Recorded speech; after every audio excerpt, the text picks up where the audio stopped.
Hi, my name is Maylene and thank you so much for being here because today we're going to be eulogizing Voltron Legendary Defender before it leaves Netflix forever.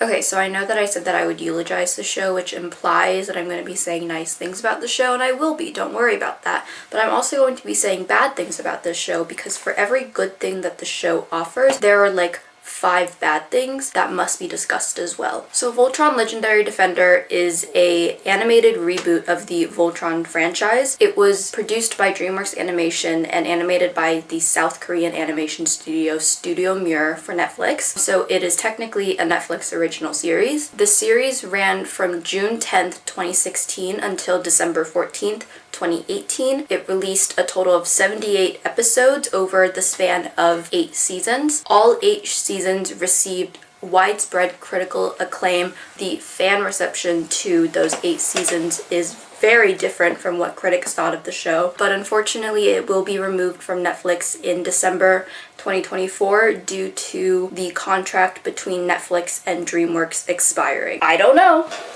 So for anyone who hasn't watched the show, or if you're someone like me who watched the show when it was airing, but you were so traumatized by the fandom that you completely blocked it out from all memory, here's a basic synopsis of the show. So Voltron Legendary Defender is set in a science fiction universe sometime in the future. Don't actually know how far in the future we're in, but it's in the future. The show follows 5 Earth people. I wanted to say they're teenagers, not all of them are teenagers, but 5 Earth people who venture off into space and they become the paladins of Voltron. Voltron is this like huge alien mecha robot that is made up of 5 mecha lions, and each of the 5 Earth people pilot one of the lions, and when the lions form together they create Voltron. So they use the lions to form the legendary alien robot Voltron in order to defeat the Emperor Zarkon and the Galra Empire, because the Galra Empire colonized the entire universe and is committing mass genocide. Awesome. So that's the basic synopsis of the show. I'm going to talk more in depth about the plot of the show. I'm also going to be talking about the characters first, just so you don't feel like you're going into this blind, not knowing who the fuck I'm talking about. Honestly, even if I do explain the characters and the plot, you're still going to be really confused because I'm really confused. And this is a show for 7-year-olds and I'm 22. And I don't really understand some of the things that they're talking about. 1, it simply flies over my head. I am not a science girly. 2, because the writers don't write very well sometimes. So yeah, I'm going to go into the characters, I'm going to go talk about the plot, and then I'm going to break down the controversies of the fandom, because Voltron Legendary Defender has an infamously volatile fandom that must be discussed because they are kind of the reason Voltron had such a dramatic downfall. So the first character we're going to be talking about is Shiro. His government name is Takashi Shirogane, but everyone calls him Shiro for whatever fucking reason. I don't know and I don't really care. And Shiro is by far literally the most perfect man they've ever created. He has flaws. I was gonna say he doesn't have flaws. He does have flaws, but that just makes him even greater, but also because he's literally the most perfect man ever created. The show writers don't really know what to do with him, even though he is ostensibly one of 2 lead characters within the ensemble. Especially during seasons 1 and 2, they really set it up that Shiro and another character, who I'm going to talk about in a little bit later, they are the main characters. They are Voltron. They are the legendary defenders, if you will. So Shiro is the perfect person in a number of ways. While on Earth, Shiro was the youngest person ever to be made junior officer at the Galaxy Garrison. The Galaxy Garrison is basically like army school. I don't really understand what the Galaxy Garrison is, but most of our main characters meet at the Garrison because they're all pilots in training, but also engineers, but also mechanics, but also the Galaxy Garrison does a lot of like science research. I don't really understand what the garrison is. Anyways, it's army school. So Shiro was a junior officer at the Galaxy Garrison because of his natural ability to lead, as well as his like legendary piloting skills. Like he's like #1 pilot of a generation. They've never seen talent like his before. He's just naturally gifted. He also is just incredibly good at war, but he's also just like a really nice guy, you know? And I don't say that in like a all nice guys kind of way, but he's just like genuinely empathetic and kind and patient and understanding. And he's also hot, and he's also really well built. And he's also really good at hiding his trauma, because Shiro has a lot of trauma that I will be talking about in a little bit. Truth be told, even if you're like not actually paying attention to the plot, you can tell that Shiro was intended to be one of the main characters simply because they gave him one of the most anime designs I've ever seen in my life. And I don't watch anime, but Shiro is so, he has like a robotic prosthetic arm, and then he has like a white tuft of hair, kind of like Percy Jackson and the Titan's Curse. Also, this isn't really important, but it's also incredibly important. Shiro's 25 at the beginning of the show. It simply does mean that he is overworked, he's overstressed, and he should be at the club,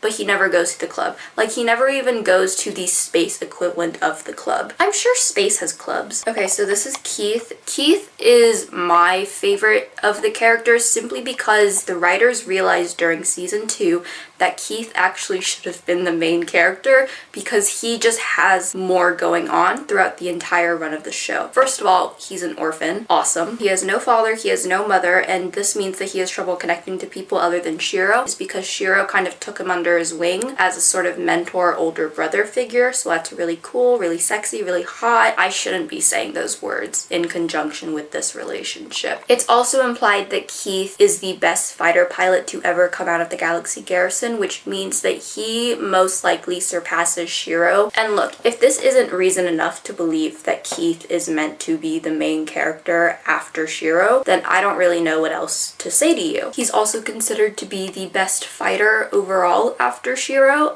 despite his like stubbornness and his tendency to hyper focus. And at the beginning of the show, he's considered to be a hothead and a loner, but we realize through like trauma flashbacks that that's simply because he's shy, and he's also afraid of rejection due to the emotional trauma of being an orphan.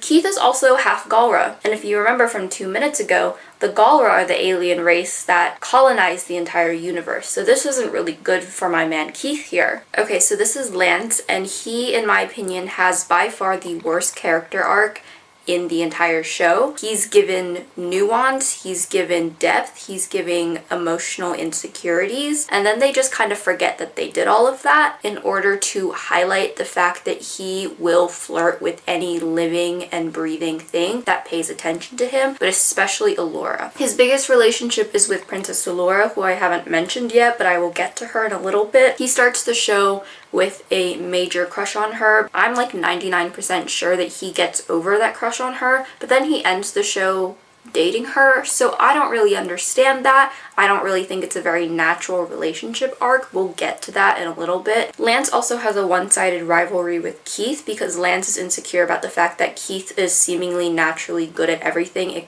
especially piloting, and Lance doesn't have that natural ability. I do say that it's one-sided because Keith doesn't really care about the rivalry. He's not even like fully conscious of it, you know, but he kind of just goes along with it for the bit, and I think that's funny. Okay, so this is Pidge. Her government name is Katie Holt, and she enrolled in the Galaxy Garrison illegally as he/him Pidge Gunderson in order to track down her missing family who were presumed dead. Pidge is a technological genius. She's also overall a nerd. She's the most intelligent and creative of the entire team. She's also the youngest of the team. She's 15 years old at the beginning of the show. I thought she was 14, but there's also not much difference in those ages, so I guess I can let that go. Okay, so this is Hunk. He is given the least amount to do in the show, which is incredibly fucked up because he's literally the greatest character in the entire show.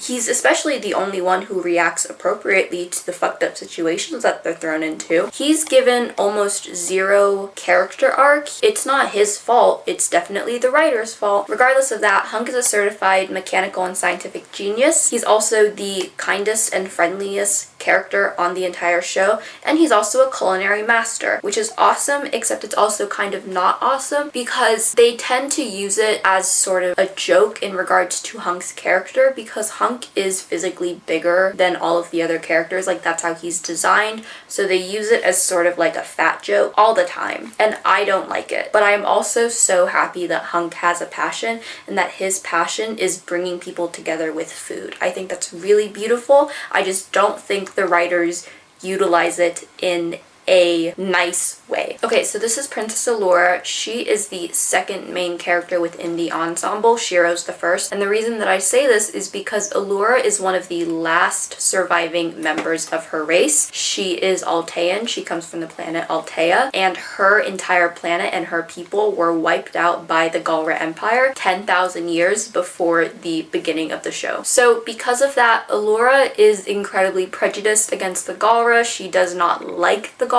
She actually hates them for what they did. So because she hates the Galra so much, and because she is one of the last surviving members of her entire race, she becomes the face of the resistance against the Galra, and she kind of dedicates her life to stopping their empire and bringing peace to the galaxy. She also has magical powers that she has because she's one of the last sacred Alteans. I don't really know what this means. Like, I don't know the difference between a sacred Altean and a regular Altean, but I guess a sacred Altean has magical powers and the ability to channel and manipulate quintessence. And quintessence is this show's version of just like matter, because you know how like everything is made up of matter in science? Yeah, well, everything in the Voltron universe is made up of quintessence, and you can like harness quintessence and you can like use quintessence. I don't know. I don't really understand. This is one of the things that I don't understand about the show, but the show absolutely hinges on it. It's either never explained well, or I'm just too stupid to understand. And if it's the latter part, then that's really embarrassing. Okay, so this is the last member of the good guy squad. This is Karan. His government name is Karan Hieronymus Wimbledon Smith. Smith or Smythe? I don't know, doesn't really matter. Karan is one of the last remaining survivors of the Altean genocide. Him and Allura together are the last members of their race. Officially, he is Allura's advisor. Unofficially, he's the weird uncle of the group, and that's kind of all you need to know about Karan. He's basically just the comic relief, and also, that's kind of it actually. And he also sort of acts as a plot device in case the writers ever need to explain some weird aspect of alien lore or customs. Karan is the one who will give the characters the answer to that. Okay, on to our bad guy squad. This is Emperor Zarkon. He's the emperor of the Galra Empire for the past 10,000 years. He's 10,000 years old, give or take a few hundred years. And he's evil. That's kind of all you need to know. He's evil. This is Hagar. She is the witch of the Galra Empire. She's like the court witch or whatever. I don't know. She leads a team of druids that also have magical abilities and are also evil, and she's evil. This is Sendak. His main thing is that he's basically Admiral Zhao from season 1 of Avatar: The Last Airbender, and I think that's going to tell you everything that you need to know about this character. Okay, and this is Lotor. Lotor is Zarkon's only son. He is half Galra and half Altean because Zarkon's wife was Altean, so that really puts a damper in some things here. Lotor isn't exactly anti-empire, but he's also anti-genocide, which basically means that he believes in working alongside the inhabitants of a planet that the Galra Empire has conquered. However, because Zarkon is very pro-genocide, he does not like Lotor, and so Lotor ends up being exiled from the Empire for like a hella long time. How he's exiled from the Empire when the Galra Empire has colonized the entire universe, I'm not super sure, but he manages to exile Lotor. Lotor also has a girl band of half Galra hybrids. Their names are Aksha, Zethrid, Ezor, and Narti. This is very reminiscent of early season 3 Zuko in Avatar: The Last Airbender when he's with Mai, Ty Lee, and Azula. I don't know if it's like a me problem and I definitely should be memorizing the schedule of like the lawn maintenance, but if you hear something going on in the background, it's because my neighbors are doing their lawn maintenance, or not actually my neighbors, but they hire people to do their lawn weekly. I think weekly is a bit overkill. I don't think you need to be maintaining the lawn weekly, but whatever floats your boat. Okay, so let's go through the plot of Voltron. I'm going to talk you through all 8 seasons. I'm not going to tell you every minor detail that happens in every single fucking episode, because that would mean we would be here for hours, and I simply don't want to do that. So I'm just going to go through the important bits that I think are important. Okay, so season 1 opens with Shiro and Matt Holt and Sam Holt. Matt and Sam are Pidge's brother and father, respectively. The 3 of them are on Kerberos for a mission. Kerberos is Pluto's moon, and while they are on this mission, they get kidnapped by the Galra, and they are presumed dead by the people on Earth. A year later, Shiro crash lands back on Earth. He now has a robot arm and a white streak in his hair. Keith stages a solo rescue mission that is crashed by Lance, Hunk, and Pidge because the 3 of them were spying on the camp that Shiro was being held at by garrison troops. So the 4 of them rescue Shiro, and then Keith takes them back to his shack in the desert that he's been living in for the past year since he was expelled from the Galaxy Garrison. And then Keith tells them that the reason why he's been living out in the desert is because he's been getting these weird energy signals from an unidentified source. So the 5 of them track down the weird energy signals, and it leads to the Blue Lion. The Blue Lion is one of the 5 lions that makes up Voltron. So Lance somehow bonds with the Blue Lion, and they get blasted into deep space. And in deep space, they find the Castle of Lions where Allura and Karan wake up from cryosleep. They find out that they are the last Alteans after their planet was destroyed by the Galra 10,000 years ago,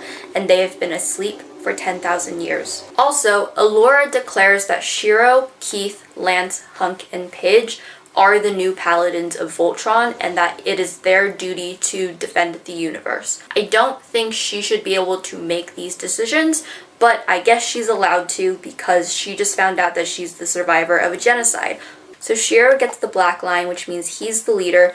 Keith gets the red lion. Lance gets the blue lion. Hunk gets the yellow lion, and Pidge gets the green lion. So the team bonds, and Shiro starts regaining his memories of his missing year when he was held captive by the Galra. He was part of gladiator games, like he was a gladiator or whatever, and he also tells Pidge that her brother Matt was also part of the gladiator games, so that's cool. Pidge threatens to leave Team Voltron to go search for her family, but they talk her down. Hunk also goes on a side quest in the season. He falls in love with an alien woman named Shay after traveling with Karan to a Balmera. A Balmera, I think, is a living planet. Not super sure what a Balmera is. I didn't really pay attention to the explanation. I also feel like they didn't give me an explanation, so whatever. But they travel to a Balmera to get a new energy crystal for the castle, because Balmeras are able to just make crystals? I don't know, but they need an energy crystal for the castle because it stopped working, and the only way to get one is by going to a Balmera. Except the Balmera is being unlawfully mined by the Galra, and this is when Hunk learns about labor exploitation. This is going to come up a lot in the show. All of the paladins from Earth seem to be really surprised when they find out about, like, colonialism and genocide and exploitation. It kind of implies that these things don't exist on Earth, or at least they're not prevalent on Earth. And I would love to live in a world where I don't really have to worry about colonialism and genocide. Unfortunately, I don't live in the Voltron Legendary Defender universe, so I do have to worry about it. But I also think it's so funny that the writers have, I guess, accidentally implied that there's no colonialism and genocide. Towards the end of season 1, Shiro and Allura sneak onto a Galra space station for whatever reason, I don't know. But this is when we find out that Allura has shape-shifting abilities. Unfortunately, Allura gets captured by the Galra in an effort to save Shiro. Also, Keith figures out that he's not 100% human, so this is awesome. The team obviously eventually rescues Allura, and then the Voltron gets into a fight with Zarkon and Hagar. Zarkon takes control of the Black Lion momentarily because he was the original paladin of the Black Lion, and because of that, he has a stronger bond with the Black Lion than Shiro does. Keith battles Zarkon in the Red Line, but then Zarkon is about to kill Keith, so Shiro retakes the Black Lion by creating a stronger connection and bond with the Black Lion. I think a fight ensues and then the group gets separated in an unstable wormhole. In season 2, Shiro tells Keith that he wants Keith to be the next leader of Voltron in the event of his death. Keith is not super happy about this decision, but whatever. Shiro also remembers that a Galra doctor named Ulaz helped him escape from Galra captivity. So they meet up with Ulaz and they find out that Ulaz is a part of a Galra resistance group called the Blade of Marmora, which uses a very specific Galra symbol as an identifier on all of their weapons. Keith realizes, he puts 2 and 2 together, he realizes that the knife that he brought to space from Earth has this Galra symbol on it. So he's pretty sure that he is in some way connected to the Blade of Marmora. Zarkon continues to hunt down Voltron with insane accuracy.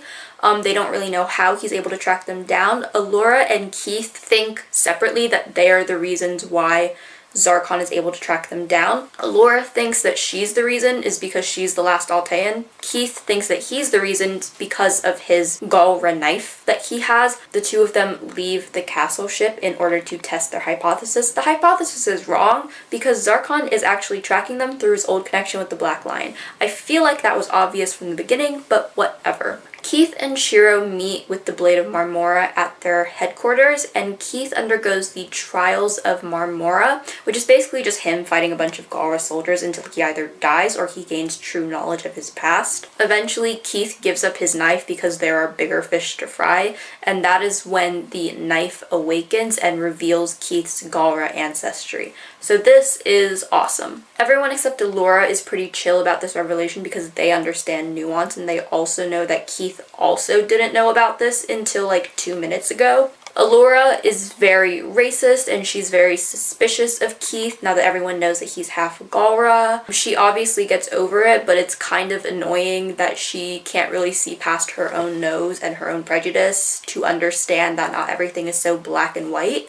Team Voltron fights against Zarkon, who is now in a mega mecha that looks like him. It looks exactly like him. It's really weird. While Voltron is fighting Zarkon, Allura and the Blade of Marmora fight against Hagar, who is revealed to be Altean. Also during this battle, Allura develops more magical abilities.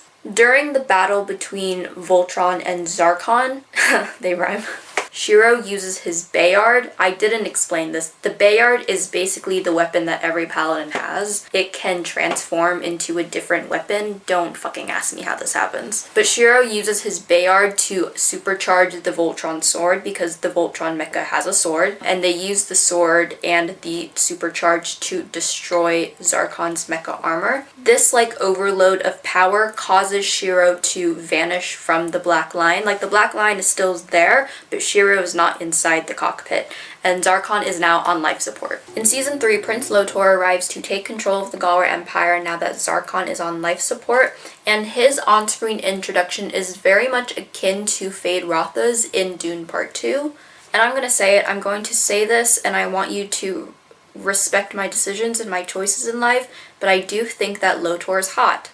Meanwhile, Team Voltron is in disarray because Shiro is still missing and they can't form Voltron without him, and this is especially a problem because they're forming the Voltron Coalition to fight against Zarkon's empire, and everyone in the coalition that they meet wants to see Voltron. And they're not really impressed by the individual lions, they want to see Voltron, but they can't form Voltron without Shiro. Keith is taking Shiro's absence especially hard because they're brothers, and he's very reluctant to take the Black Lion like Shiro wanted him to. The Black Lion's whole mojo is that she will only choose a paladin that is worthy of being a leader, and so Keith's refusal to take the Black Lion for himself is kind of the incentive that the Black Lion needs to choose him, I guess. I don't know. Sentient lions don't really make any sense to me, but I'm gonna let it go. So Keith becomes the Black Lion, and now there's just like a reshuffling of paladins. So Lance flies the Red Lion now as Keith's right-hand man, so I guess the rivalry between them is just over.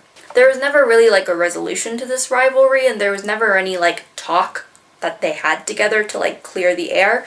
I guess they're just like buds now. And then Allura takes the Blue Line because somebody needs to pilot the Blue Line, and I guess Allura is the only one who can do it. Awesome. As you could probably guess, Keith is a terrible leader and he constantly leads the team in dangerous situations because he's stubborn and also he's not very good at thinking ahead. Lotor is very happy to learn that Team Voltron is in disarray. Lotor is definitely up to something. We don't exactly know what he's up to at this moment. Team Voltron ends up entering an alternate reality in which the Galra were destroyed and the Alteans are genocidal warlords. They're able to enter this alternate reality through a stranded Altean ship that acts as a bridge between realities because of the reality hopping comet that acts as the ship's energy source. Did that make sense? Doesn't really make any sense to me, but I'm gonna move on. The evil Alteans want this reality hopping comet in order to spread their genocide to all known realities,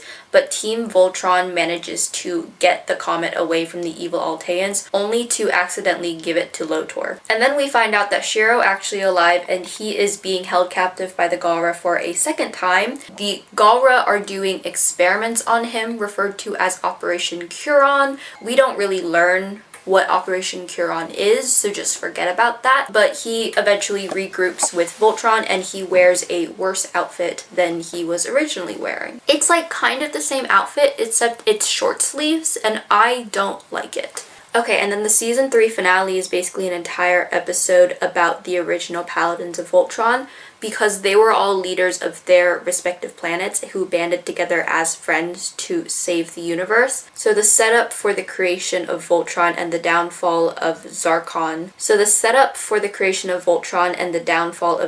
Because Zarkon apparently wasn't always evil, is that a comet crashed onto Dibazal, which is the home world of the Galra. I never mentioned this. The Galra also don't have a home world anymore. Their world was destroyed. So a comet crashes onto Dibazal. It is a similar reality hopping comet that Team Voltron found in the Altean ship, and this comet creates a trans-reality rift on Dibazal that is slowly destroying the planet. No one's really concerned about closing the rift because they're more interested in investigating it. The person who is in charge of investigating the reality hopping rift is Anerva, who is an Altean chemist, and she and Zarkon fall in love and get married. So presumably Anerva is Lotor's mother. King Alfor, Alora's father, creates Voltron. I don't really remember how. I think it has something to do with the comet. Don't remember.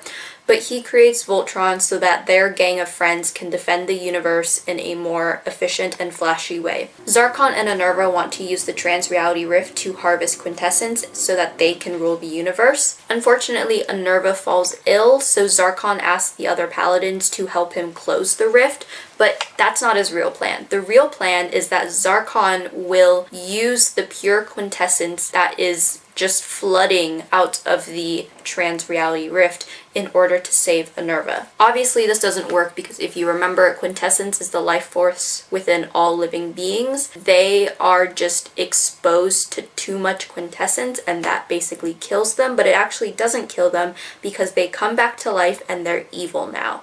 And that is when they decide to colonize the entire universe. In Season 4, Keith is now splitting his time between Voltron and the Blades of Marmora because he joined the Blades of Marmora in order to learn more about his Galra heritage. I don't really know how much time has passed in between Season 3 and Season 4 that would enable him to do this. We'll talk about the timeline later because it's confusing as fuck, and I still don't really understand it even though I wrote the script and I know what the timeline is. So nobody is happy about the fact that Keith is splitting his time between the two teams, so Keith relinquishes his place as the Black Paladin in order for Shiro to take his place once again as the Black Paladin. The Black Lion isn't super happy about this arrangement, and that's kind of all I have to say about that. Also, at some point in Season 4, Pidge goes on a solo mission to find her brother Matt. She finds his grave, so she thinks he's dead, but actually he's not dead and the grave was a trick, and then she finds him and he's alive,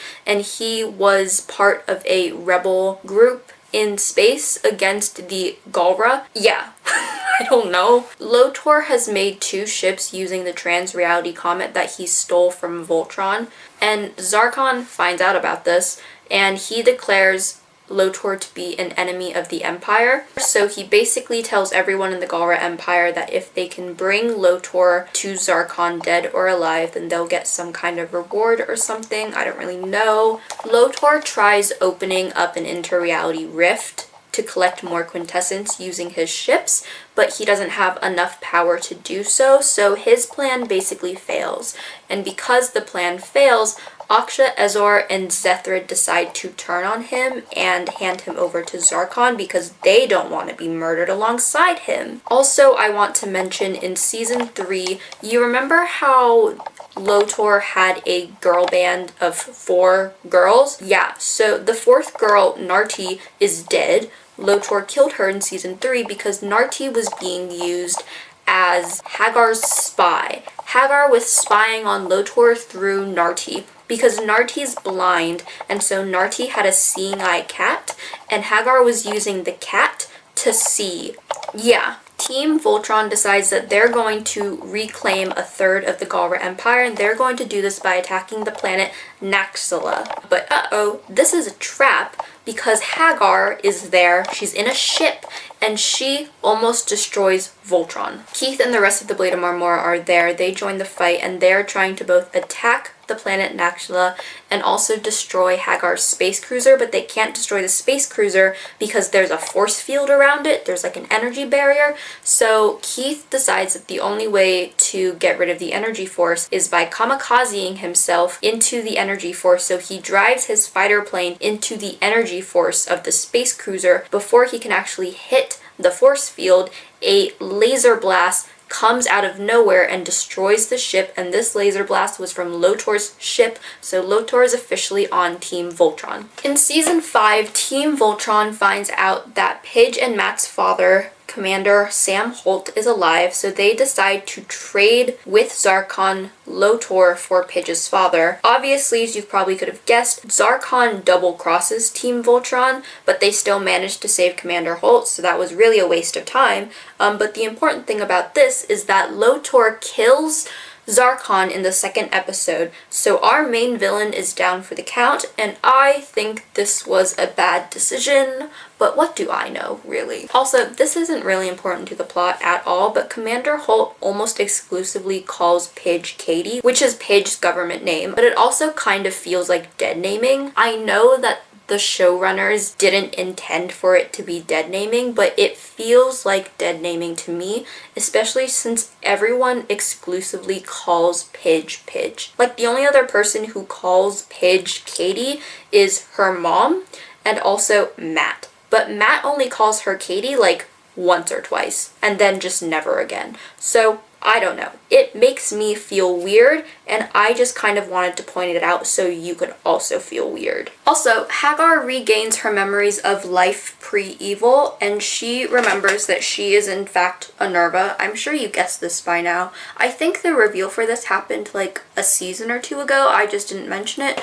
But yeah, Hagar is a Nerva, and she is Lotor's mother. So because Zarkon is dead, the Galra Empire has no leader, so there's basically a power vacuum. Hagar wants to keep Lotor off the Galra throne because Lotor isn't worthy, I guess. I don't really understand the reasoning. I don't think I know the reasoning, whatever. In order to keep Lotor off the Galra throne, she recruits Sendak. Do you remember Sendak?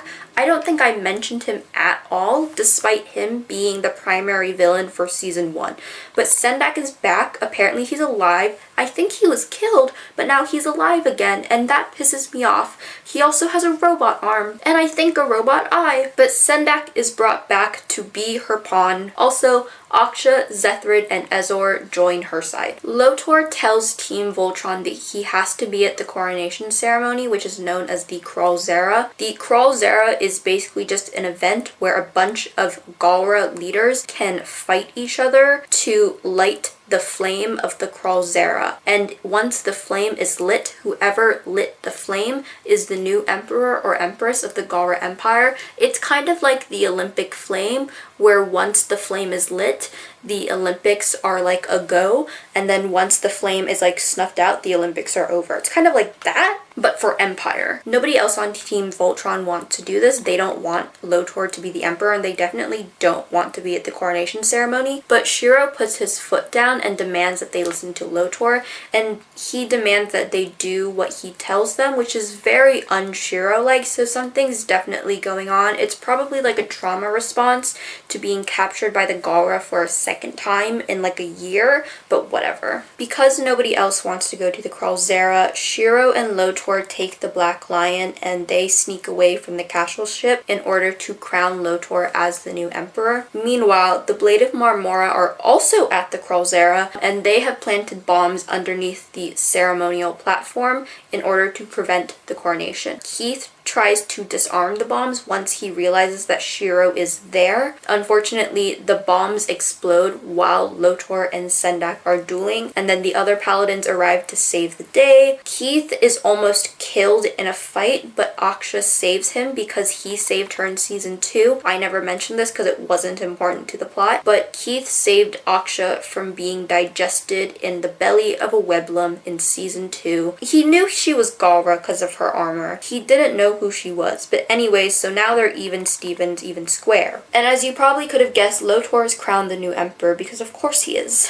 Commander Holt goes back to Earth in order to warn the Earthlings about the Galra Empire and to inform them that Voltron is going to save the day, okay? Because Voltron is the defender of the universe. Lotor and Allura work together to learn more about quintessence. Allura looks over Anerva's research regarding quintessence. Also, while on a mission, Keith meets his mother, Krolia, who is Galra and a member of the Blade of Marmora. Lotor and Allura travel to the mythical land of Orion by traveling through a white hole. It's the opposite of a black hole. Don't ask me questions about it. They have to face the White Line, which is basically the guardian of Orion and all of its secrets, and only Allura is able to unlock the secrets of Altean alchemy. I don't know what alchemy is.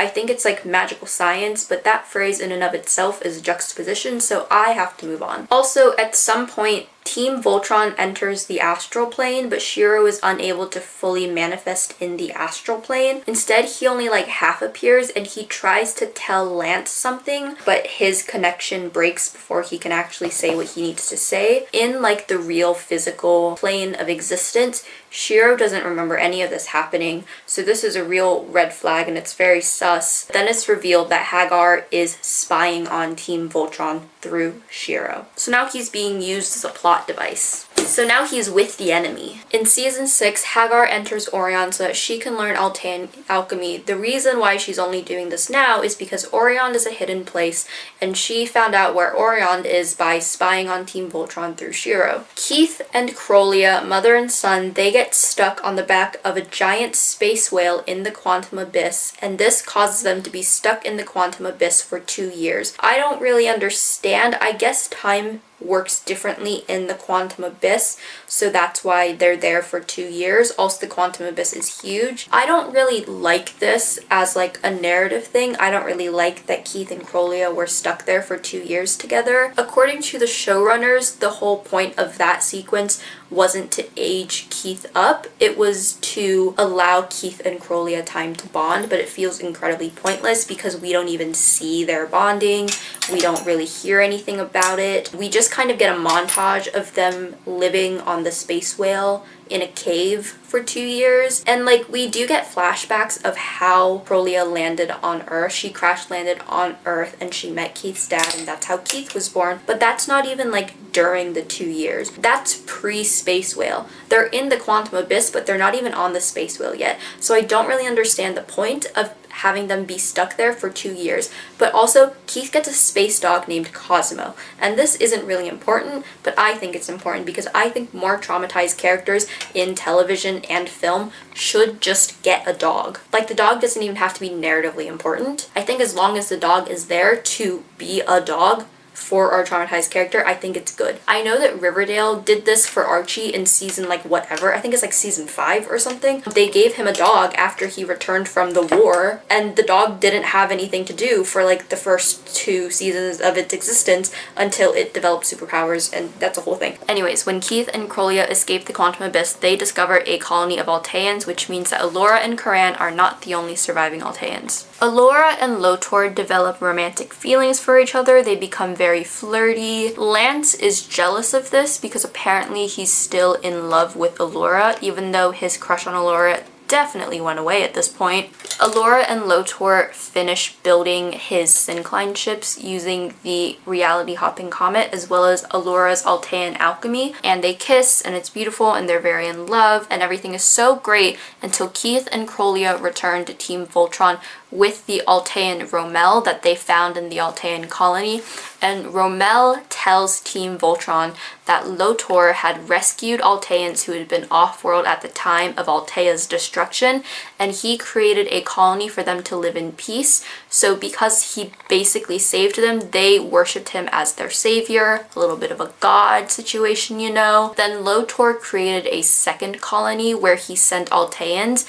and harvested their quintessence for his own personal gain. This is bad. Allura's very upset by this. She's very betrayed by this because if you remember, they were literally in Smooch Town like a minute ago. Conveniently, it's at this moment that Minerva decides to activate Shiro like a sleeper spy. Shiro attacks the team and he abducts Lotor. This is all under Minerva's control, right? Team Voltron tries to fight back. They try to get to their lions to reach Shiro before he can deliver Lotor to Minerva, but Minerva opens a wormhole for Shiro to get through, and Keith is the only one who is able to get through the wormhole in the Black Lion before the wormhole closes. Okay, and then in the greatest episode of the entire show, it's called The Black Paladins, Minerva tries to convince Lotor that she is his mother, but he rejects her because he only knows her as Hagar, and he does not like her. Aksha then reveals that she was working for Lotor the entire time. Aksha then reveals that she was working for Lotor the entire time that they were with Minerva. She was a double spy, and Aksha convinces Zethrid and Ezor to join Team Lotor again. So they do. At the castle, Team Voltron discovers that Shiro, while under control of Minerva,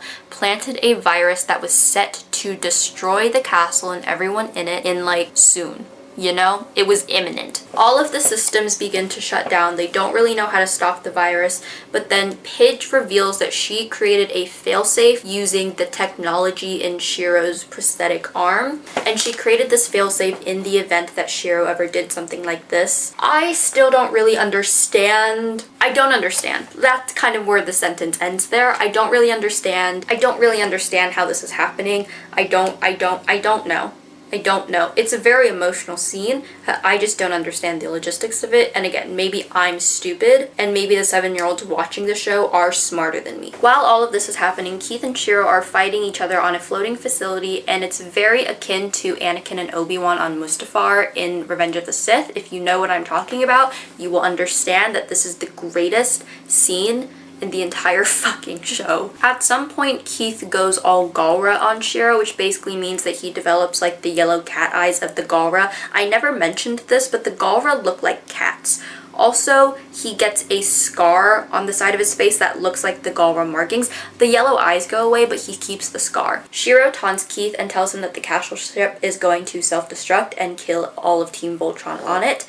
But then Keith defeats Shiro by cutting off his robot prosthetic arm, so Keith wins that fight, but he still tries to save Shiro from the facility when it is actively like falling and crumbling around them. Keith is trying to save Shiro because they're brothers, and he would never give up on Shiro in the same way that Shiro never gave up on him, because Shiro was the only person who ever believed in Keith and knew that he could be better than what everyone told him that he was. The relationship that these two have really run deep, and I think about it more than I think the writers ever thought about it. Keith and Shiro fall to their death from the floating facility, and while they are falling to their death, Keith wakes up in the astral plane and Shiro is also in the astral plane, and Shiro reveals that his body was destroyed when the team fought Zarkon at the end of season 2. So Shiro's dead, but his spirit was somehow absorbed into the Black Lion, so his spirit's still there, but his body's not. So the Shiro that has been with the team since season 3, the one that was like in Galra captivity for the second time,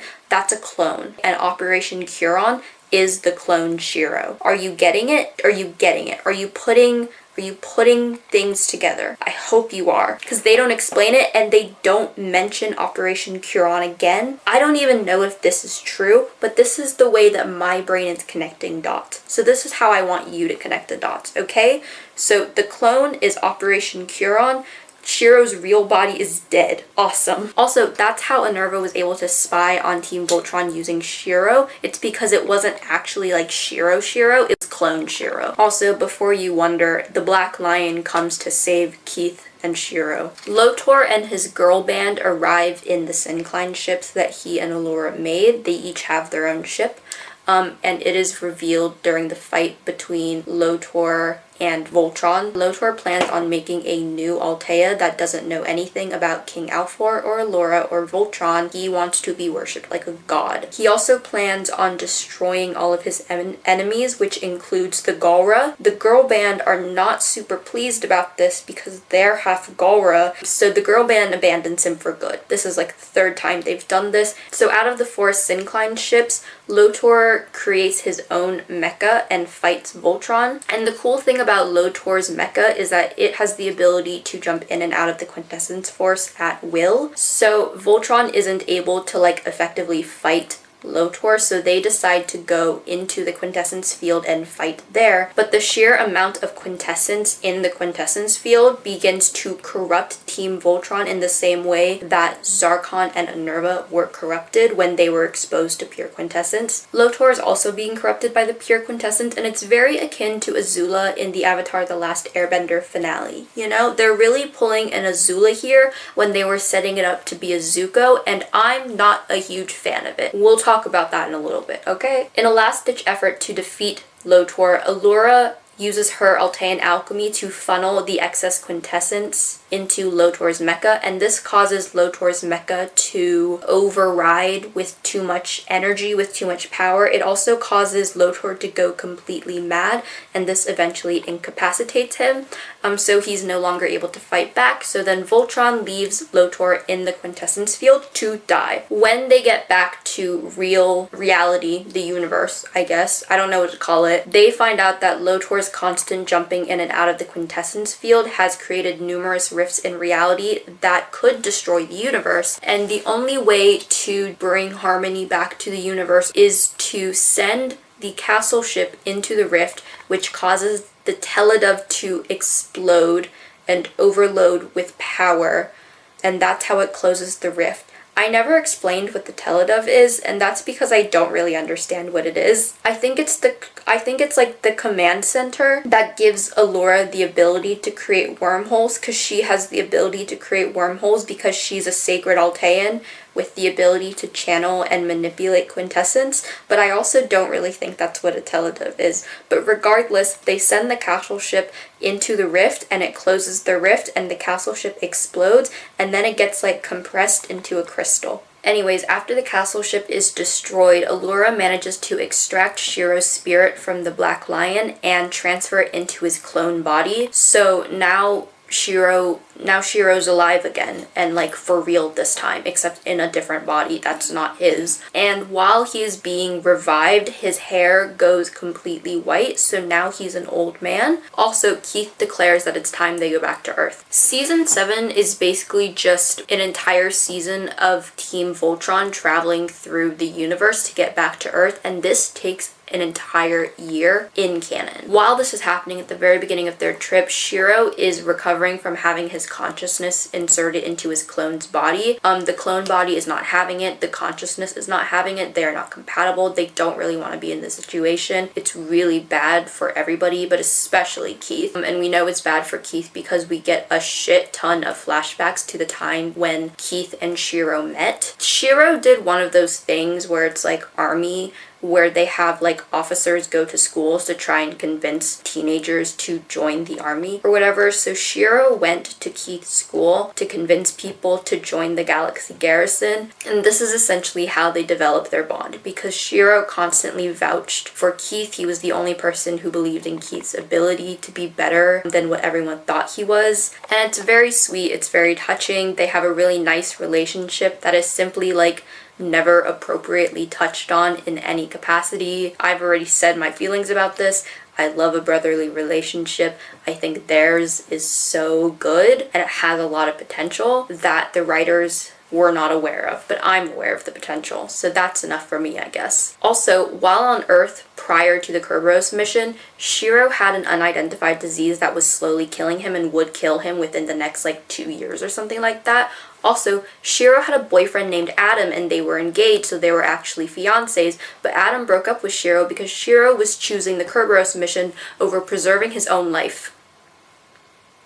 So Shiro's gay, and he's been gay the entire time, except it wasn't mentioned until literally the first episode of season 7 of 8 seasons, and it's basically never going to get mentioned again. They just kind of wanted to throw it in there so that people will stop berating them and accusing them of queerbaiting. So I guess we have a gay character now.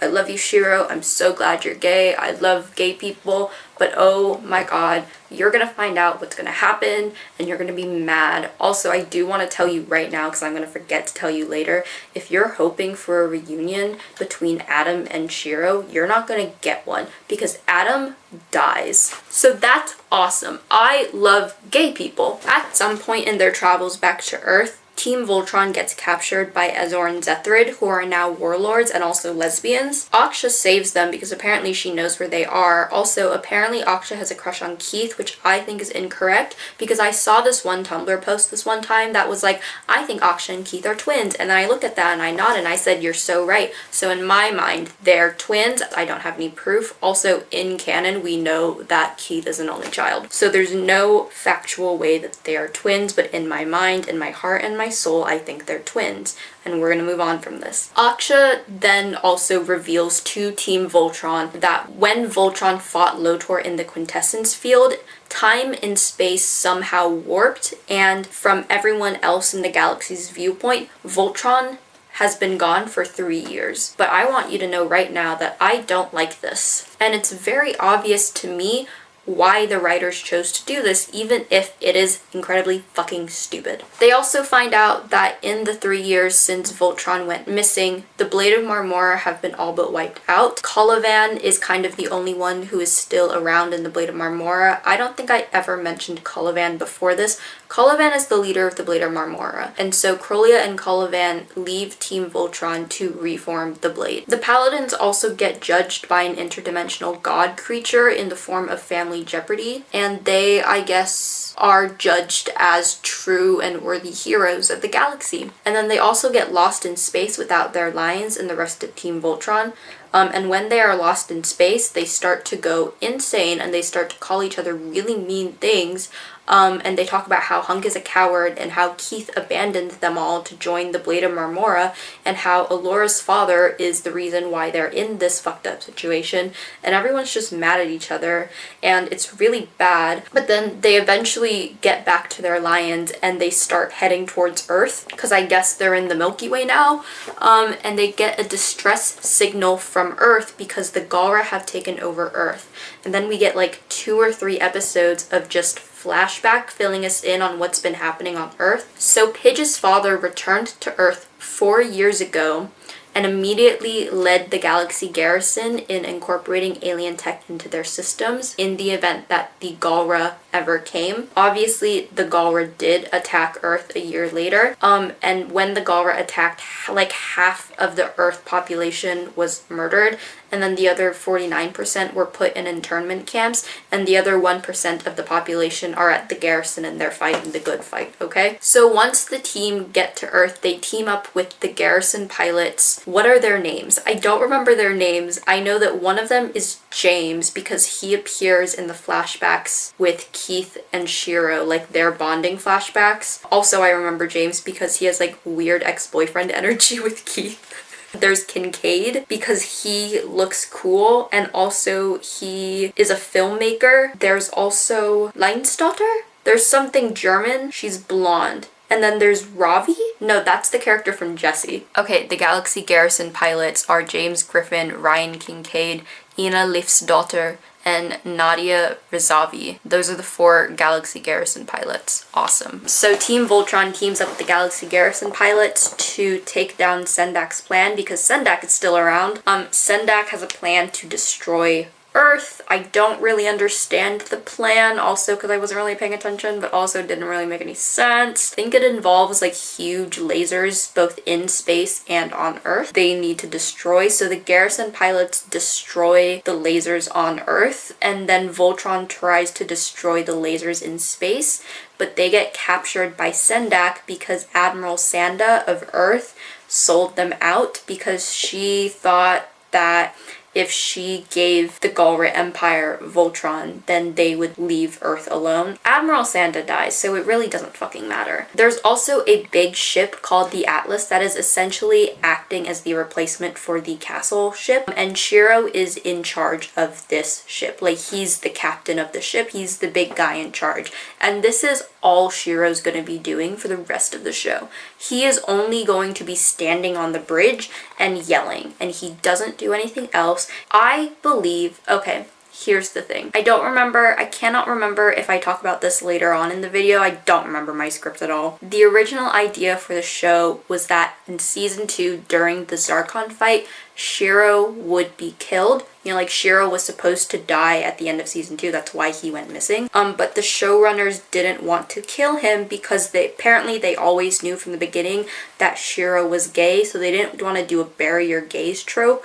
But also, I truly do not think that it would matter if they had killed Shiro because no one knew that he was gay. And if they had just kept their mouth shut, and if they didn't reveal, yeah, we always intended for Shiro to be gay, but then we still decided to kill him off anyways, like, no one would care. If they didn't say that, no one would care. But they didn't kill Shiro, which is like awesome, and then we got the weird clone body thing, Operation Curon, so that's cool. Even if they did keep Shiro alive after season 2, I think they should have killed him after season 6. I think he should be dead. Because, like, he's not doing anything. I don't want to say it's a waste of space, but it's a waste of space. He doesn't interact with the Paladins. He doesn't have a narrative purpose. He doesn't do anything. And I love him. I love him. But he's not doing anything, and I think his character would have a greater impact if he was dead. That sounds really bad, but it's true. So anyways, the Paladins escape Sendak's imprisonment and they destroy the space lasers with Voltron. While this is happening, Shiro is single-handedly fighting Sendak with his new robot arm because he got a new robot arm because if you remember in season 6 during the episode The Black Paladins, Keith cut off Shiro's robot arm, so he needed a new one. Shiro is about to be killed by Sendak, but then Keith appears out of nowhere and slices Sendak in half, so he is officially dead. Thank God. And then a second evil mecha appears out of nowhere and it fights Voltron and it loses, and then there's a victory, and you would think that this is when the show ends because everything's wrapped up and it's a pretty good ending all things considered, and I personally would have preferred if the show had ended here because it just makes sense to me.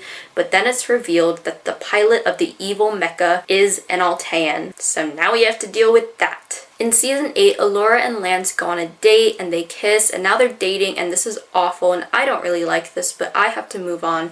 We then get an entire episode of what Anerva was doing during season 7 because we didn't see her at all in season 7. So she fully regained her memories of being Anerva, so she knows about life pre-evil. But then she finds out that Lotor is dead and that Voltron killed him, and she also finds his colony of Alteans. She sort of like convinces them that Voltron and the Galra Empire are the reason that Lotor is dead and they are the enemies. So now she has an army. Voltron teams up with the remaining Galra because Anerva and her army of evil Alteans have been targeting the Galra in the mecha robots that they've built I guess they're called robeasts. I guess there's like a lot of these robeasts, and they're all piloted by evil Alteans under the control of Unnerva, and they're just hunting down the Galra. Zethrid is still alive, and she is leading a team of people that all have a vendetta against the Paladins for some fucking reason. The whole purpose of this is because Zethrid wants to kill Keith because Ezor broke up with her. Yeah. Anyway, so Keith and Zethrid are fighting, and then Aksha, who's joined Team Voltron, tries to talk Zethrid down. Veronica, who is Lance's sister, never mentioned her, she's Lance's sister. Veronica shoots Zethrid before she can kill Keith, but then Keith still saves her because he's a good boy. And then Ezor comes back and the lesbians reunite. I think I saw a thing. Ezor actually died in season 7 after she and Zethrid captured Team Voltron while they were in space. But then I guess they retconned it so that lesbians didn't die. But it's like, it's weird. I don't know. But I don't look. But you know what? Lesbians reunited. Awesome. Love lesbians. Unnerva finds Lotor's mecha. And so now Lotor's mecha sans Lotor, because Lotor's still dead. Like, he's very much dead, but the mecha fights Voltron, but it's like super evil now, so it's really hard to destroy. And this is kind of when they find out that Unnerva's plan is to collapse all of the realities in order to find the perfect one in which both Zarkon and Lotor are still alive. Like, she wants to find her family again. It's very much giving the Scarlet Witch in Doctor Strange Multiverse of Madness, you know? So Unnerva builds a bunch more mecha robots to fight Voltron. At this point, I think there's too many mecha robots, but whatever. All of these robots are piloted by Alteans, and when Voltron defeats the mechas, they recover the Alteans in the hopes of being able to talk to them and learn more about Unnerva's plan, but they don't want to speak with Allura or Rommel because they are the evil ones. They've been fully pilled by Unnerva. Until Hunk convinces them all that they're actually the good guys, and he does this by making them authentic Altean desserts because Hunk is beautiful and he's kind and he truly believes in the power of food and a meal to bring people together, and I think that's lovely. Unfortunately, Unnerva is mentally and spiritually and magically connected to all of the Alteans, so once they do start talking to Allura and Rommel, she immediately hits the kill switch and they're down for the count. But the cool thing about this is that when one of the Alteans murdered by Unnerva's magical mind switch thing, a magical ball of like dark evil magic or whatever comes out of their body, and so Team Voltron takes the ball and they like lock it up so they can study it or whatever. But then Allura hallucinates Lotor, because if you remember, they were in love, and Lotor's visage manipulates her into touching the evil magic ball of magic energy or whatever, and when she touches the evil magic ball of magical energy, she becomes connected to Unnerva. So the Paladins enter the Infinite Void in order to track Unnerva down through Allura's psychic connection with her. Then I don't understand, but everyone but Keith gets pulled into like another dimension within the Infinite Void, and in this other dimension they all individually have to fight evil variants of themselves except for Keith.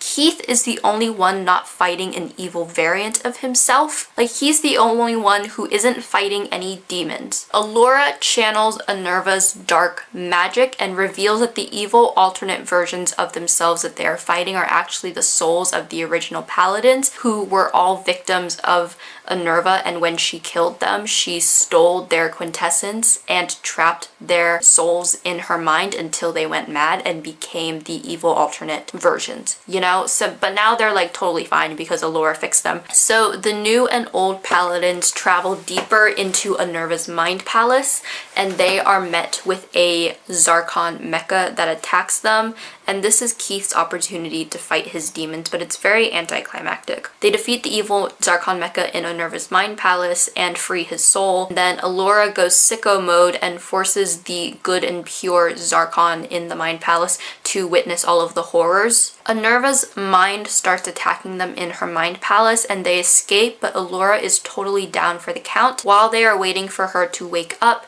Keith and Lance have a heart-to-heart, and the entire point of this is to reminisce on how they've both matured since season 1 and to kind of settle the one-sided rivalry that they truly haven't had since season 2, so I don't really understand the point of this scene. Also, it takes so long, so there was obviously a point to it, but I don't really understand it. Team Voltron meets Unnerva in the Altean star system because that's where she plans on opening the rift between realities. Unnerva mind controls the Alteans on the Atlas to transfer her their quintessence as well as the energy from the energy crystal, so that she can do her dastardly deeds. Unnerva then begins to break through reality. She enters the rift between realities, Voltron follows, but not before Voltron levels up into its ultimate form. Cool. It looks like Voltron combined with the Atlas to create this form. I don't really understand how that happened, but I don't really care. Unnerva eventually finds her perfect reality in which both Zarkon and Lotor are still alive. Also, Altea is still around, so that's cool. 5-year-old Lotor rejects Unnerva because he can see the evil in her, so she decides that if she can't get what she wants, then she is going to destroy every single reality. So they enter the source of time and space, which kind of looks like the roots of a tree, and she starts to destroy all of the realities. And so then Voltron levels up again into a super mega mode, and then they all enter into the connected consciousness of all existence. Allura reminds Unnerva of the pre-evil times, and I guess this is enough to convince her to stop being evil. So Allura and Unnerva decide to team up in order to transform the quintessence in Unnerva's mecha from a destroying force into a transformative force. So they essentially save all of existence together, but in doing so, they kind of kill themselves. Like, this is a suicide mission, okay? They know they're going to die if they do this. Then we literally see them enter space heaven. Also, Lance gets Altean markings, and then the universe is saved. Also, Altea and Dibazol are back. Awesome. So then a year later, Keith is leading the Galra Empire and joining the Galactic Coalition to bring peace to the universe. Apparently, the Galra asked Keith to be their ultimate leader, but he said no. I guess he still kind of is their leader because he's leading them in joining the coalition. Hunk is now a space chef, which is awesome. Shiro is Shiro. He's not really doing anything. Pidge is doing science stuff, I guess. I don't know, she made a robot. And then everyone meets up on Altea for the first annual celebration of Allura, and Lance is on Altea, and he's like a kindergarten teacher, but he's also a farmer, like full-time. The lions reawaken for presumably the first time since the catastrophe, and they vanish into the galaxy, so they're gone forever, I guess, and Voltron is no more. And then we get an end credit montage of what everyone is up to after the series ended. So the whole family established the next generation of legendary defenders, even though Voltron is gone, so I don't really understand how they're planning on doing this. Hunk created a culinary empire. Lance is a farmer on Earth. Colivan and Krolia became the Galra representatives for the Galactic Coalition. Keith is leading the Blade of Marmora as a humanitarian relief organization, and Shiro gets married to some random guy, and they kiss on screen, and it's a win for gay people, and I love gay people, and I love it when gay people kiss on my screen, and that is the end of Voltron Legendary Defender. Okay, so let me go through the timeline of the show really quickly, okay? On Earth, from the perspective of Earth, 5 years have passed since the Paladins left Earth in the Blue Lion, okay? They are gone for 5 years Earth time. A year after the Paladins leave Earth, Commander Holt arrives back on Earth, and he is there for 4 years until Voltron returns to Earth, okay? So, you get it? I hope you do. This accounts for their missing 3 years in the quintessence field, as well as their year traveling through the universe to get back to Earth. So Shiro, Pidge, Lance, and Hunk have been in space as Paladins for 2 years. The first year prior to Commander Holt returning back to Earth, and then the second year was spent traveling. So they've been in space for 2 years. Keith has been in space for 4 years, thanks to the additional 2 years that he spent in the Quantum Abyss with Krolia. So Keith is 4 years older than he should be, I think, but he's also 1 year younger than he should be if we were going by Earth time. I don't know. But Keith is like 22 by the end of the show, and Shiro is like 27. Okay, so here are my final thoughts on the show. I think Voltron Legendary Defender is a good show. I have my qualms with some of the writing choices. I'm pretty sure you picked up on that. But overall, I do think it's a good show. And I think the primary reason why Voltron has developed and maintained such an infamous reputation years after the show ended is because of the toxic fandom. And I will be discussing that more. Overall, pretty well-written show, especially for the target audience. As a 22-year-old watching a show meant for 7-year-olds, I do think that the writing towards the end of the series ultimately falls flat because it features a lot of dropped storylines, very vague science fiction explanations, and I think that there are a few character assassinations, honestly. Like season 8 I think is just a mess. I've talked about all of my problems with it. I don't like the Lance and Allura romance. I don't like Allura's death. I don't like that they basically fridged Shiro after his coming out. They completely separated him from the rest of the team. I don't like the drawn out Unnerva villain arc. I truly think that we could have just gotten that during season 7 and we could have just skipped the Sendak stuff because I don't care about Sendak and I don't understand why he had to come back. I don't think there's one reason as to why the writing ended up falling flat towards the end of the show, but I do think that the breakneck speed at which the show is being produced is definitely a large part of it, because if you remember, the show aired on Netflix between June 2016 and December 2018. That's a little bit over 2 years. I spent a lot of time Googling, okay? I couldn't find an exact, even a vague date as to when production actually began to start. Like, I know that they announced that there was going to be a Voltron show in January 2016. That's when the show was announced, but I don't know if that's when production started. I don't know if that's when animation started. Like, I don't know how long the show was in pre-production. So I think that, you know, if they had spent a little bit more time on the show and if they had spaced out the release of the season a little bit more, I think maybe season 8 would have benefited a little bit more, but because, you know, that didn't happen, we have what we have now and it's not that great. But even aside from the later seasons, season 7 and season 8, I do think that some of the writing and some of the writing for the earlier seasons even is a little bit sloppy. I've said this already, I don't really like what they did with Shiro's character after season 2. I really do think that he should have just died because everything after season 2 feels a little bit clunky and unnatural.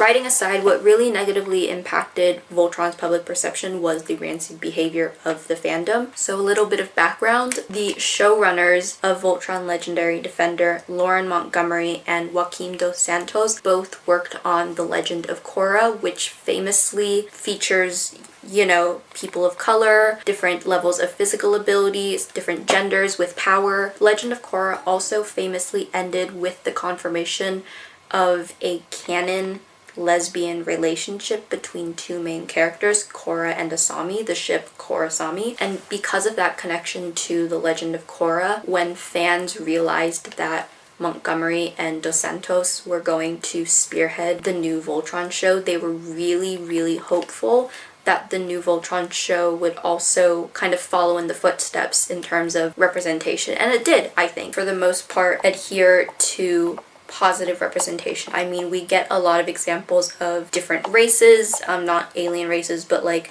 Lance and Hunk are confirmed not white. Shiro also, he's not white. They also added representation by adding more women in the show, especially Pidge. The original Voltron show, Pidge was a guy. Pidge has always been a guy in all iterations of Voltron, except for Legendary Defender, where Pidge is a girl, so that's very cool. You know, they've been praised for their depiction of disabilities, especially with Shiro with his prosthetic arm. Like, that's a major part of his character, and it's not really treated as a sort of setback against him. But the main thing that people were hoping for in Voltron Legendary Defender was more queer representation, and I think that in some ways Legendary Defender definitely delivered on queer representation, but also it sort of failed in a lot of aspects, and Legendary Defender also failed in a lot of the different representations as well. I pulled a list of kind of questionable things that Voltron does in the name of representation from the Tumblr user Backup Blog for JP.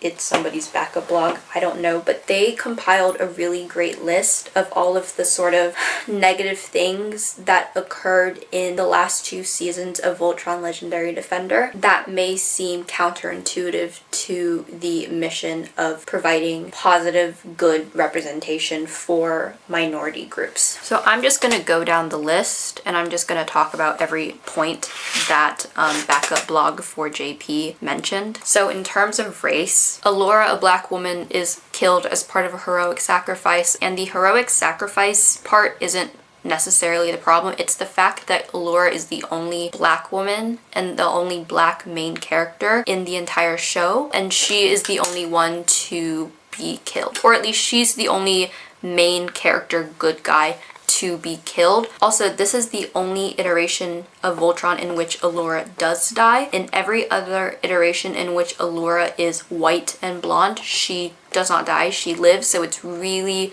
really concerning and really weird and really suspicious that she would die in this iteration when she is depicted as a black woman. Also, it's really weird that Lance would become a farmer on Earth despite only ever wanting to be a pilot and despite only ever wanting to live a high fast flying life. Everyone else in the show we see during the epilogue montage, they get to do what they've always wanted to do. Like Hunk is a culinary master. Pidge is working at the Galaxy Garrison. She's teaching other people how to defend the universe. She's doing her scientific genius stuff, you know. Shiro got married to a random guy. Like everyone's doing what they want to do except for Lance. He's a farmer.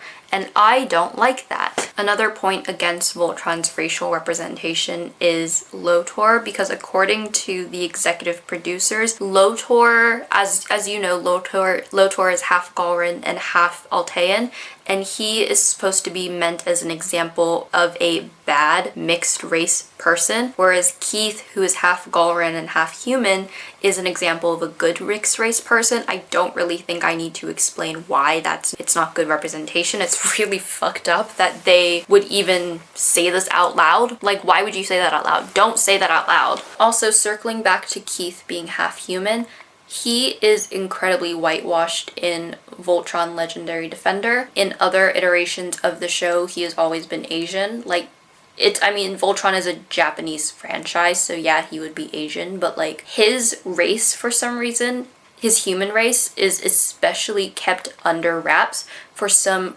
God knows what reason. Like everyone else, all of the other paladins, we know their race. Pidge is Italian, Lance is Cuban, Hunk is Samoan, Shiro is Japanese, but we don't know Keith's race. They deliberately keep it a secret. It's super weird. Also, they kind of ignore the fact that he's also human in favor for the fact that he's half Galra, and they kind of insinuate that Keith would make a better leader than Shiro, who is canonically a person of color because of Keith's Galra blood. And if you didn't put this together, the Galra are basically space Nazis because they believe in a pure alien race, and that's the Galra. So yeah. In terms of sexism, the major sin against Voltron Legendary Defender for this is that every woman in a higher position of power, they either end up going insane, Nerva, making horrible decisions and endangering their planet, Admiral Sonda, or losing all of her authority, Allura. Now, in terms of homophobia, most of this revolves around Shiro and his sudden coming out in season 7. But the main problem is that the showrunners and Netflix as well heavily promoted season 7 as being LGBTQ friendly, and when they showed the premiere of season 7 at, I think, a Comic-Con or something like that, I don't really remember, they were very much like, yeah, we're gonna learn more about Adam and we're gonna learn more about his relationship with Shiro, and then if you watch season 7, you find out, no, we actually don't learn any more about the two of them because Adam dies, and we hardly even learn anything about their relationship because Shiro's homosexuality and the nature of their relationship is so vague even in the show itself that you wouldn't even know that Shiro and Adam aren't engaged. Like, I'm not even exactly 100% sure if they are if they were engaged or if that was just like a fan concept that I sort of inserted into my brain as canon. Regardless, the showrunners, DreamWorks, Netflix, they claimed that there was going to be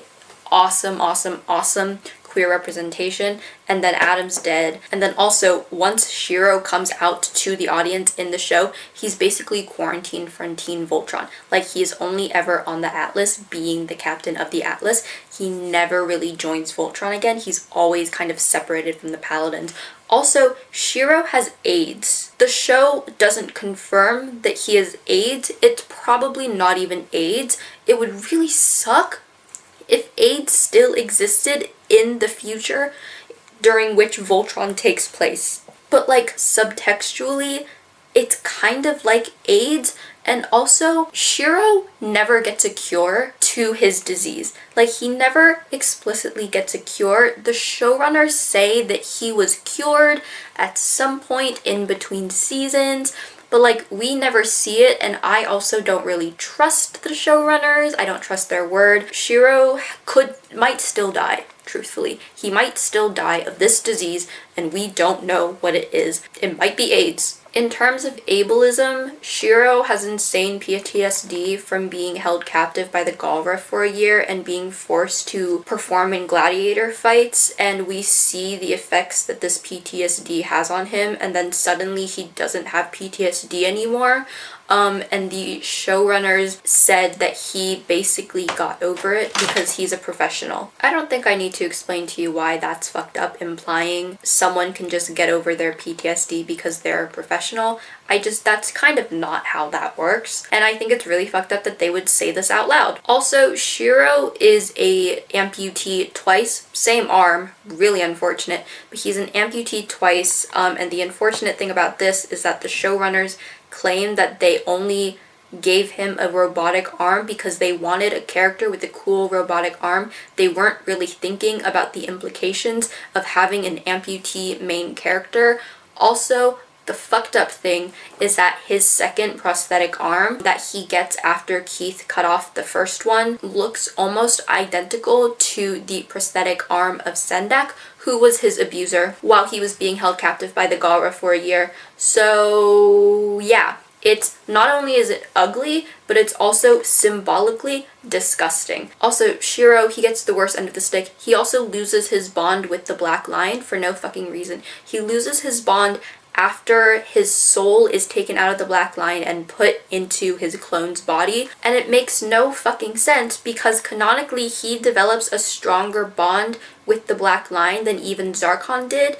And like, it's so weird because the Black Lion still let Zarkon fly her, even though he's genuinely evil. And like, I know that this is just the showrunner's way of furthering the Black Paladin Keith agenda, because in the original Voltron franchise, Keith was the Black Paladin and he was the main character, so it makes sense why they're doing all of this for Keith, but it's so fucked up, and it implies because of Shiro's disability and his queerness and his person of colorness, he's not worthy of being the Black Paladin and the leader of Voltron in the way that Keith is, who is white and able-bodied and also descended from, you know, a race that committed genocide and colonialism for 10,000 years, and is also, for all intents and purposes in the show, is ostensibly straight. Another generally bad thing the show does, I don't really exactly have a label for this one, but it's generally bad. The showrunners intentionally baited fans into thinking that Lotor's story would parallel Zuko's story from Avatar: The Last Airbender,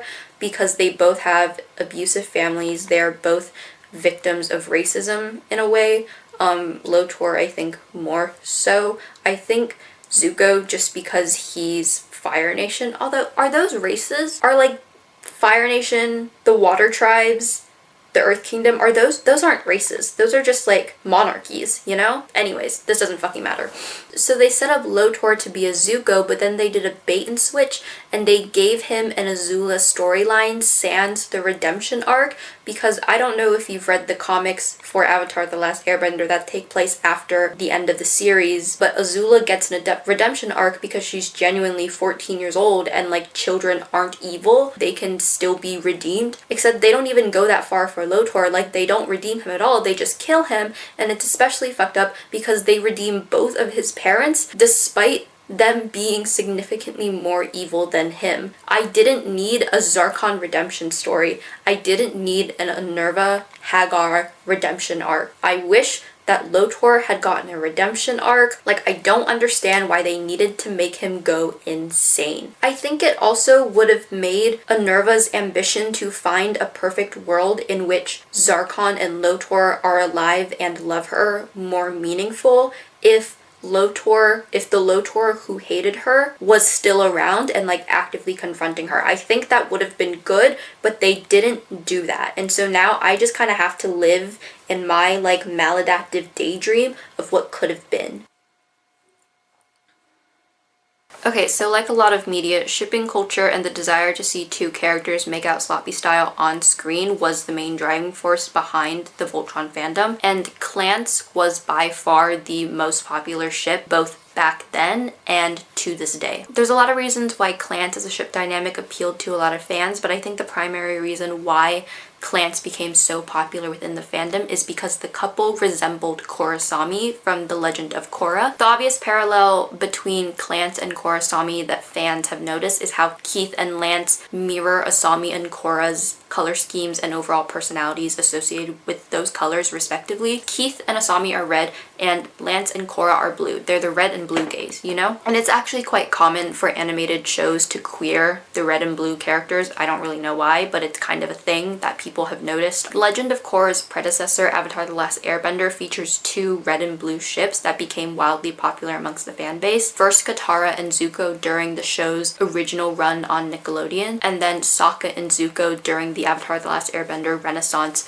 when it went on Netflix. So additionally, not only do Lance and Keith mirror the color schemes and personalities of Korra, Sokka, and Asami Zuko respectively, but the arc of their relationships follow kind of the same trend. In particular, all three couples, canon or not, doesn't fucking matter if they're canon, follow the enemies to friends to lovers trope, which immediately adds like complexity that is absent from other ships. Because not only do they have to learn to trust each other, but they have to work with each other, they have to be vulnerable with each other, but they're also gay. And being gay just automatically adds another layer of trauma and emotional vulnerability and just general uncomfiness in someone's life. So because Clance shippers were so hopeful that Clance would follow in the footsteps of Korrasami, they rode so hard for those two characters to make out sloppy style on screen, and they were so incredibly defensive over their ship that they resorted to violence almost immediately, even though Voltron Legendary Defender is a show made for 7-year-olds. Ship wars aren't an uncommon phenomenon in fandoms, and they happen in pretty much every fandom regardless of whether or not the ship is queer or heterosexual. But the ship wars that occurred in the Voltron fandom were so fucking bad, and 99% of the battles were because the Clance shippers were so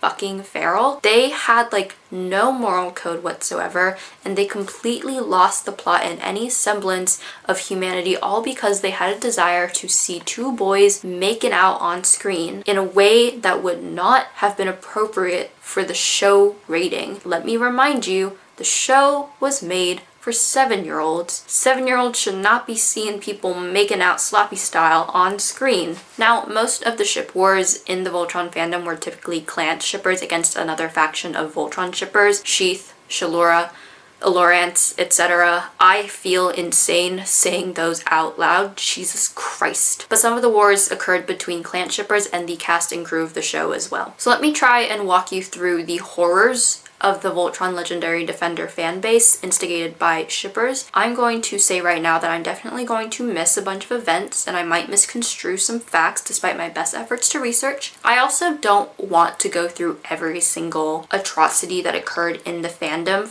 because I value my sanity. So I'm going to focus on the events that broke through the news cycle as well as some of the other more horrific events that occurred. So a lot of my information comes from the Tumblr blog Hunty Pastel Lance, because their entire blog was kind of dedicated to monitoring and recording the drama that was happening within the fandom. And I'm also getting some of my information from a legitimate dissertation about Voltron Legendary Defender that was written in 2021, or or the dissertation is not exactly about the show, it's about the fandom. So just keep that in mind, okay? All of the links are down below. So on May 30th, 2017, Tumblr user Hunty Pastel Land posted a long master post explaining the drama that put an unsavory spotlight on the Voltron fandom for the first time. So in like early to mid 2017, I don't have an exact date on this, Tumblr user Minkoko was given a private studio tour of Studio Mir, the animation studio behind Voltron. And during this tour, she took photos of concept art, animation frames, Voltron merch, kind of everything that she was allowed to take a photo of. And she then posted all of these photos onto her personal Tumblr blog,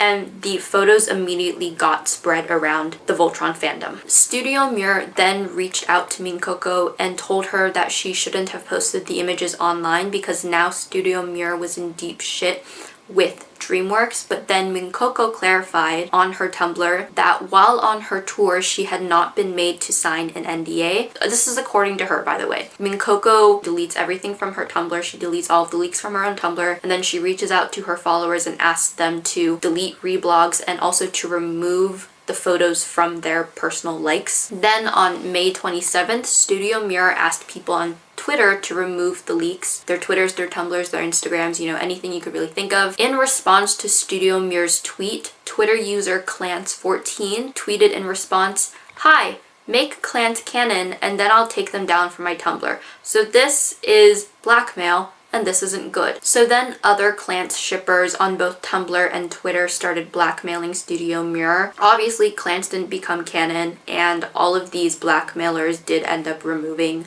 the leaked photos from their blogs, but still the damage is done. The online behavior by the Clans fandom led to negative backlash from both people within the fandom and outside news sources, and it definitely put a negative spotlight on Voltron as a result. So some other awful things that have been done in the name of Clans. So in 2016 at San Diego Comic-Con, Lauren Montgomery and Joaquim dos Santos confirmed that Shiro was 25 years old and that Allura was 19. Prior to this, their ages were pretty vague. No one really knew how old exactly they were. This revelation sparked Shallura Gate, in which Clan shippers and other antis accused Shallura shippers of being pedophiles. This also led antis to accusing anyone who shipped Shaladin as pedophiles, and Shaladin is basically any ship that includes Shiro and the rest of the paladins. Keith and Shiro have their own separate ship. We'll talk about that in a little bit. So when their ages were revealed, people also thought that the writers were going to go in the direction of Kallura, which is the relationship between Keith and Allura, because Keith and Allura were the main romantic relationship in the Voltron franchise prior to Voltron Legendary Defender. Like, I think in one iteration they get married. People also claim that Allura was originally meant to be around the same age as Shiro because we see in the show her as an infant and then as a toddler and then as a teenager, and notably her design as a teenager is different from her typical design, which implies that her typical design is her as an adult. Now back to the ship between Keith and Shiro. Clans fans also loved attacking Sheath shippers, and they were also accused of being pedophiles because Shiro is 25 and Keith is 18. Unfortunately, Sheath was the second most popular ship in the Voltron fanbase. Clans fans would also send racist insults to Sheath fans. I don't really know why. I think it's just because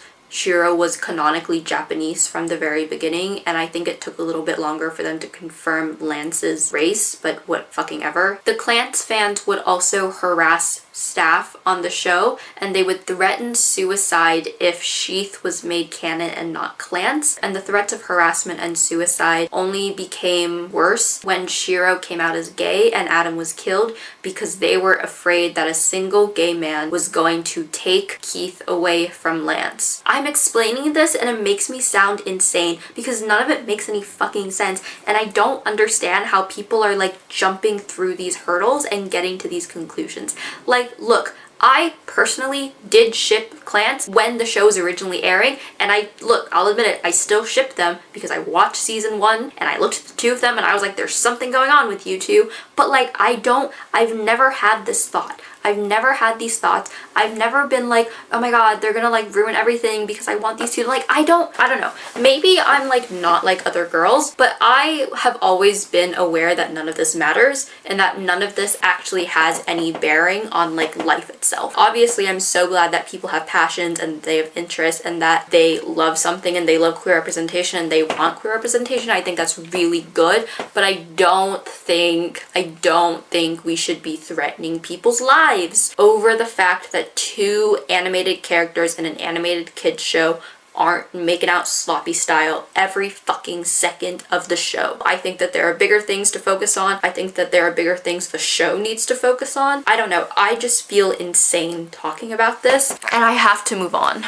Okay, so some more insane fucking things that clan shippers have done in the name of clans. And I have a timeline too, so strap in, folks. October 31st, 2017, Halloween, Clance aunties harass Karen Lance, who is just a random real estate agent, over her username on Twitter, which is Clance. Her name is literally just Karen Lance. It's not her fault, and she has no connection to Voltron whatsoever, but Lance aunties attacked her. December 25th, 2017, some Clance shippers start a war against Korasami and Bubbleine fans. Bubbleine, if you don't know, is the relationship between Princess Bubblegum and Marceline in Adventure Time, the Cartoon Network show. And the Clance shippers are claiming that Clance is better LGBTQ representation despite them not even being canon. Like, the other two ships are canon, and Clance is just a delusion. February 3rd, 2018, Lauren Montgomery and Joaquim Dos Santos confirm Clance isn't happening in canon. The hounds are upon them now. I did see somewhere that a writer of Voltron went onto the official Voltron podcast, and that writer said that if the show had continued on for longer, Clance would have eventually become canon. I don't know if this is true. I didn't go looking for the episode simply because I don't care that much, but if this is true, that's cool. If it's not true, then like, why would you say that, you know? On July 18th, 2018, Lauren Montgomery confirms that one of Shiro's lines, which is, quote, heroic men and women and Lance, end quote, is a joke at Lance's expense, and it's not actually a confirmation that Lance is non-binary. I guess people want Lance to be non-binary. Like, I don't have a problem against it, but I didn't know this was actually like a thing that people wanted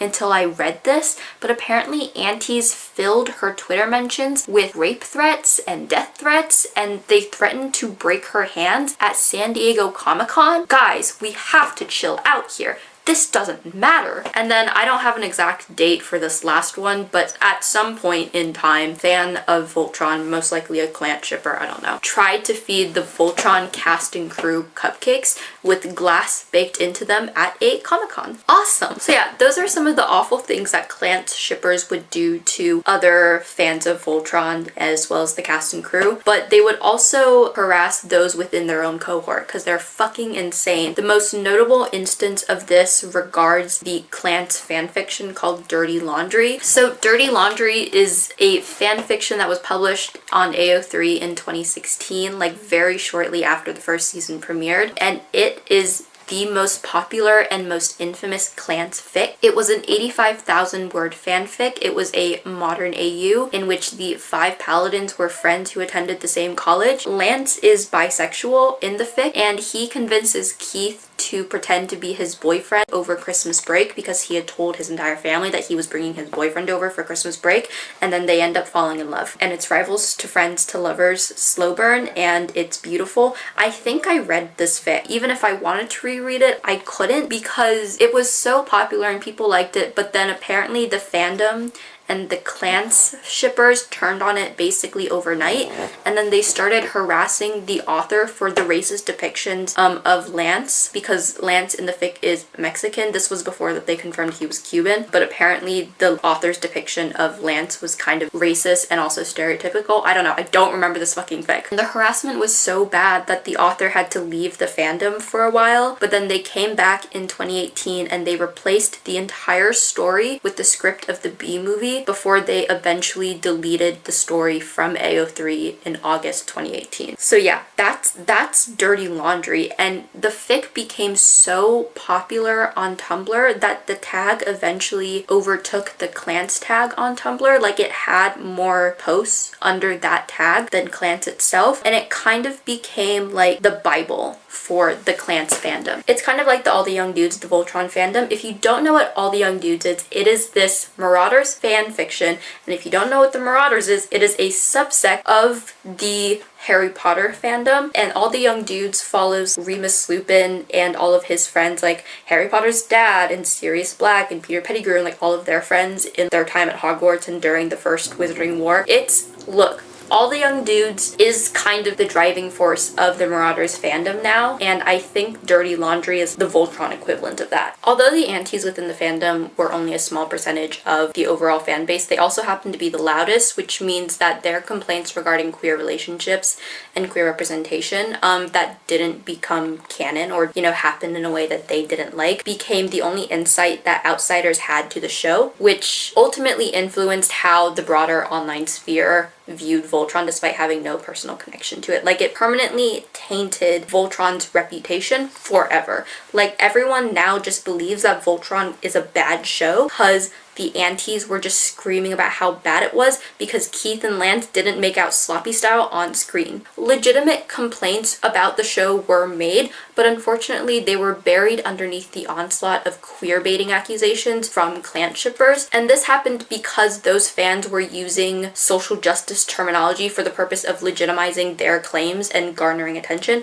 Like, they were throwing around all of these terms that have genuine meanings and genuine impact on like social life and human life, but they were misconstruing them because two animated characters weren't making out sloppy style on their television show made for 7-year-olds. This kind of fan behavior, as well as the constant harassment, led the cast and crew to disengage from the discourse completely and eventually abandon social media almost immediately after the final season aired. It also led other fans of the show to completely abandon the show due to fear of threats and harassment. And as of 2021, which was when the legitimate Voltron dissertation was published, the Voltron antis and the Clans antis are still incredibly active, so the likelihood of me being harassed and attacked by antis for this video is higher than I would like it to be, but I don't care anymore because I'm speaking my truth. And also, I'm right. I said this already. I think it's so beautiful that people are passionate about things, and I'm so glad that people are sincere about the things that they like, but oh my god, there's no reason to be harassing and threatening people who are making art just because you do not agree with the art that they are making, just because that there is some aspect of their art that does not please you. Like, the whole point of art is that not everyone's going to like it because it's subjective, and that's fine. There is art for everyone, and we just have to move on. Look, I feel like the only sane person watching this show, and I know that that's not true. I know that there are plenty of other sane people who watch this show and who never engaged in that kind of discourse when the show was airing, but oh my god. And it made me think that Voltron was a bad show, and I was really hesitant to rewatch it. But I was like, it's leaving forever. I'm never gonna watch it again because I don't have a physical copy of it, so like I might never watch it again. And I remember really liking it, so let's watch it again before it leaves Netflix forever. And then I watched it again and I was like, this is a really good show despite like some of its flaws. Like, yeah, it's really fucked up in some places, but it's still a really good show and I enjoyed it. So I don't understand why we can't just sit back and kind of turn off our brains a little bit and just enjoy it. Anyways, if you made it this far, thank you so much for listening. Thank you so much for watching. I hope you enjoyed the video.